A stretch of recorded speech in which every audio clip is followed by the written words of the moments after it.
You know the day destroys the night, night divides the day. Try to run, try to hide, break on through to the other side. Break on through to the other side. Break on through to the other side, yeah. What's up, everyone? Welcome to Hot Wax, Talking Vinyl with Kurt Finn Music. I'm your host, Kurt Finn. But can you still recall the time we cried? Break on through to the other side. And welcome into episode 5. Obviously, from the sounds you can hear, we're going to be talking about The Doors' January 4th, 1967 Elektra Records release, self-titled The Doors. The first single from this album that came out, I believe, came out New Year's Day of 1967. And that was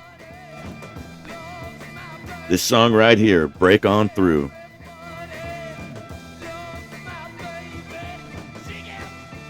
If you can imagine that, waking up New Year's Day and hearing this is the, just song released. Unbelievable. Well, the Doors were formed, in 1966, in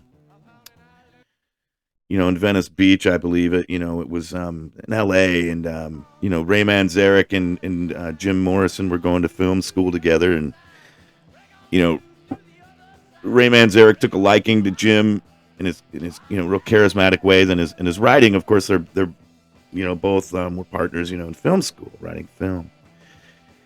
They just hit it off real well. Ray Manzarek, I think, knew that Jim was a great writer, and he was kind of looking for somebody to, catch a fire with. And, they ended up hooking up with the great Bottleneck slide flamenco guitar player, Robbie Krieger.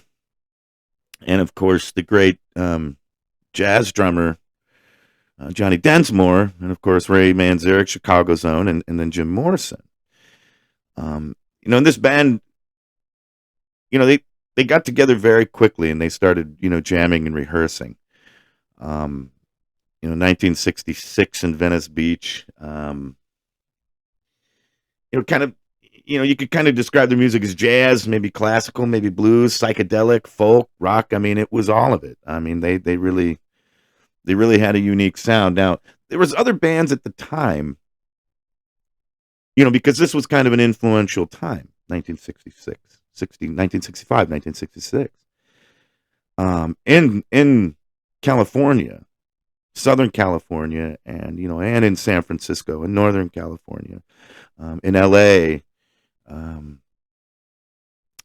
man, things were happening. On the East Coast too, things were happening. You had, Lou Reed and the Velvet Underground. You can't deny that. You had Iggy and the Stooges also on Electric Records. From Detroit, from the Midwest, that were, but you had, on the West Coast, man, you had, Janis Joplin, Jim Morrison and the Doors, Jimi Hendrix, the Grateful Dead, the Buffalo Springfield. You had all these bands, The Seeds with Sky Saxon, very much like the Doors, Arthur Lee in Love. I mean, you had just so many bands, and recording at Sunset Sound in LA, you had all these bands recording there. It was just an explosion of sound at time in 1966. And a lot of the old guard, a lot of the, kind of older musicians and older, especially older cats that I was hanging out with in LA and in San Diego, they would always tell me that, when this album particularly came out, it was like,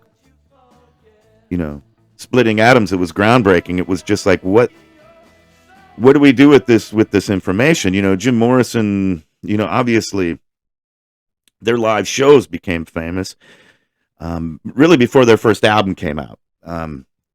These improvisational shows with Jim Morrison, this mystic madman, godlike creature on stage with this unbelievable keyboard player and almost like a psychedelic jazz band going. And it was just told to me it was a magical time. Of course, I wasn't there, but for a young guy listening to the Doors, in let's say 1985, I think when that Greatest Hits album came out, with the, at the, it's like a double CD. Everybody got it.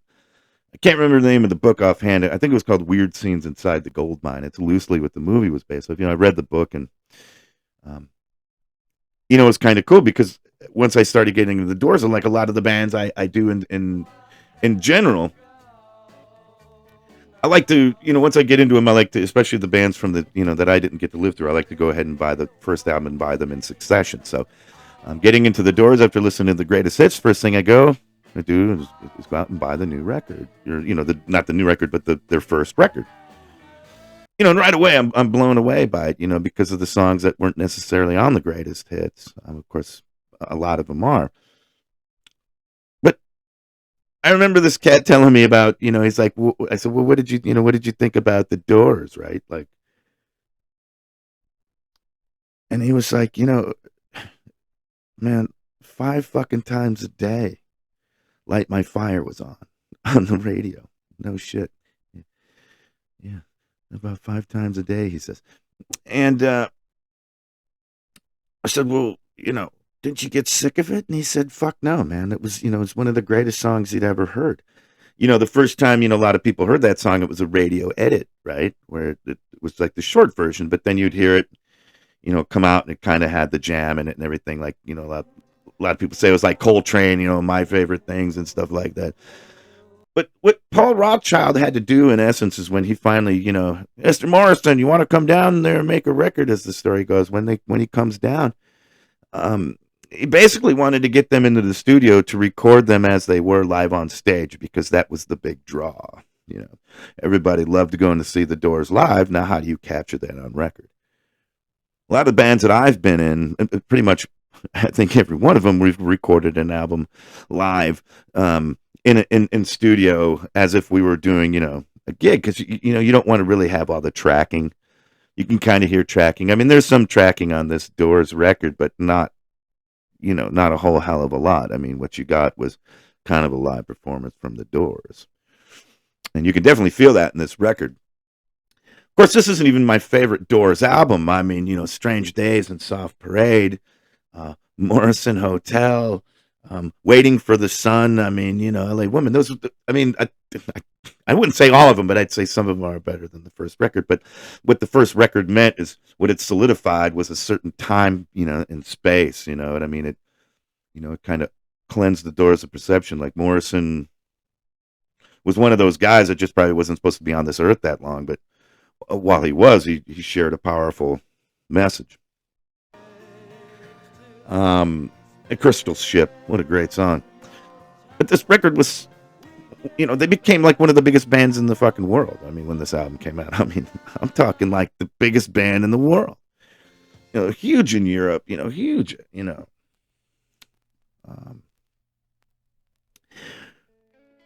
But the thing with Hot Wax is, the other thing that I love about this album is that every song is perfect. It is a... And I hate to throw around that term, but it really is. It's, for being a first album, it's just incredible. 1967, there was so much going on, and you're driving down the Sunset Strip, and there's that giant, Doors billboard like you see in the movie, or like you see in archival photos, the archives.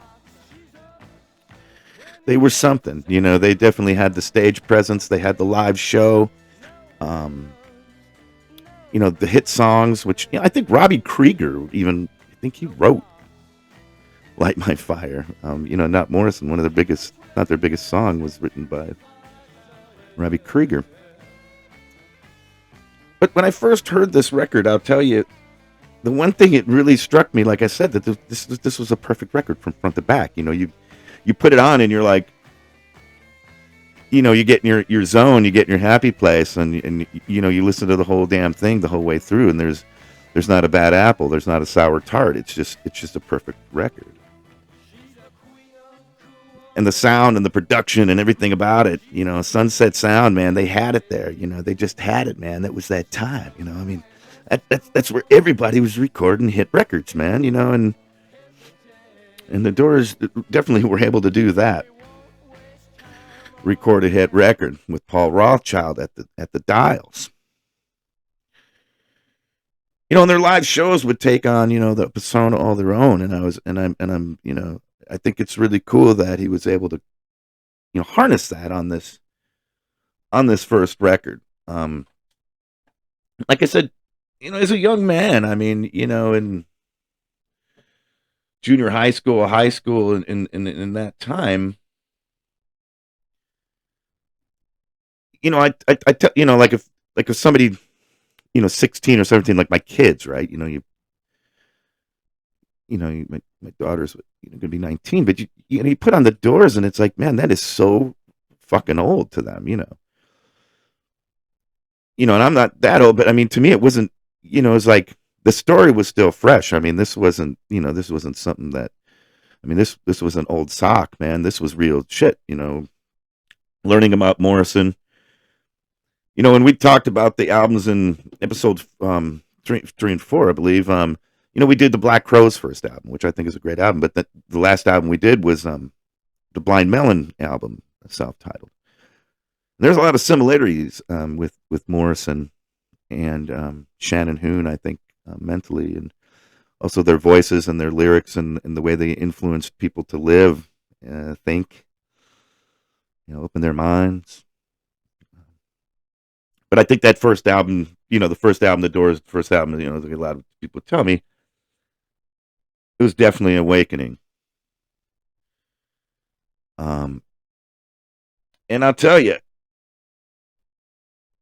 the first time I heard this record, getting through the whole album, and then getting to the very end, and hearing the song, The End, probably in a good friend's basement somewhere, the dark depths of the suburbs of Chicago. And the Doors the end comes on, and learning how to play guitar and coming of age and being a young kid, the song had a profound effect on me the first time I heard it. I mean, I think I can honestly say, and I'm sure there's a lot of people out there that can agree with me, I think the first time you hear this song, you pretty much commit to the fact that everything's going to be different from here on out. Everything's going to be just a little bit different. When you ingest a song like this, right? And that's another thing that makes this album so perfect and so amazing. When you get to the end, you get this opus, this intense freak out, like a song that, for some of us, it was like, I think I know what I want to do with my life. Once you heard it, it was definitely something that you thought like, yeah, this is where I need to be. This is what I need to be doing. This is who I need to be listening to. It was an incredible feeling, and I think, this album has that track on there, one of the most profound tracks of my life that's reached me. That's, the ultimate freak out. Really, stands out, something like a snake bite or a car wreck, something like that. You remember shit like that,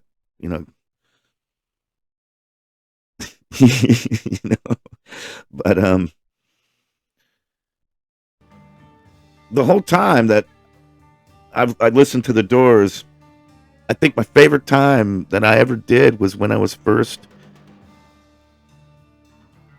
experiencing the Doors and learning, this new way of life and kind of psychedelia, and opening my mind to playing music the way I want to play it, and take no prisoners, don't have to substitute anything, just do what you feel.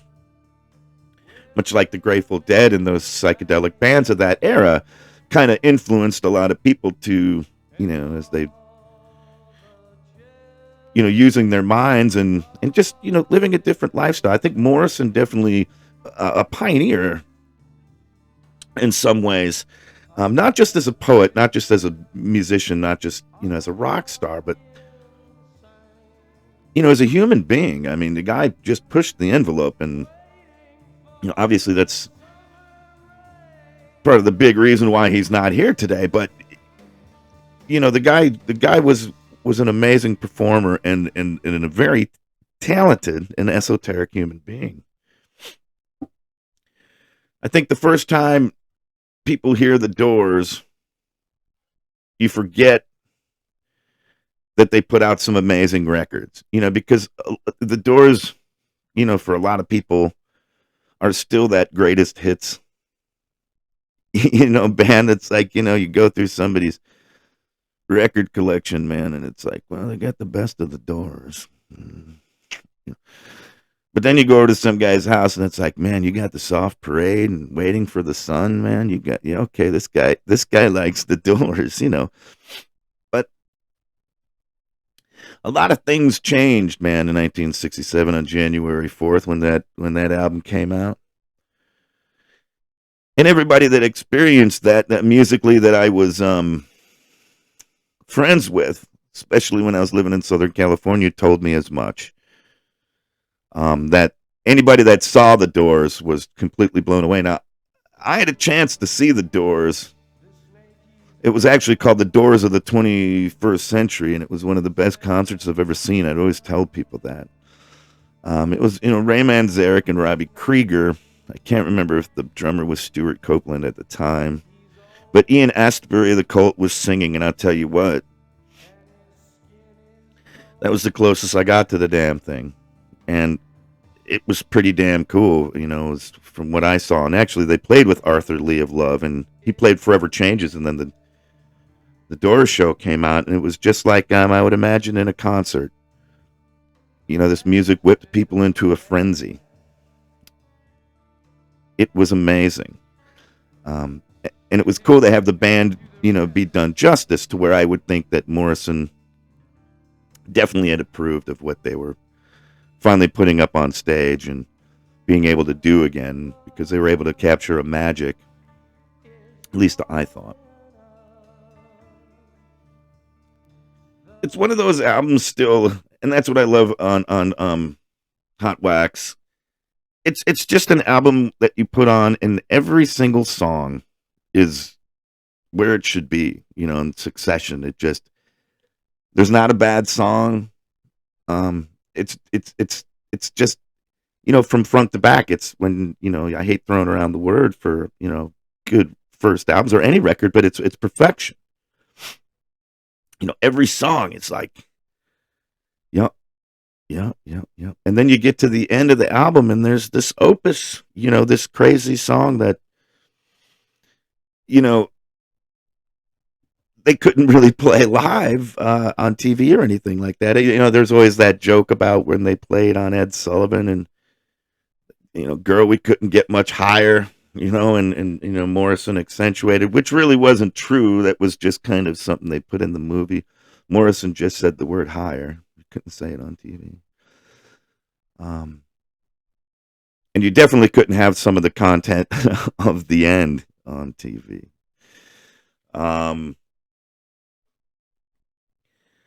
But I think when you get down to the crux of it, man, this was just a great album. And of course, a great first album by one of the greatest bands that ever lived. Right? And everybody, there's so many record polls, what's the greatest fucking record ever made, man? Hey, man, what's your top 10? What's your top 20?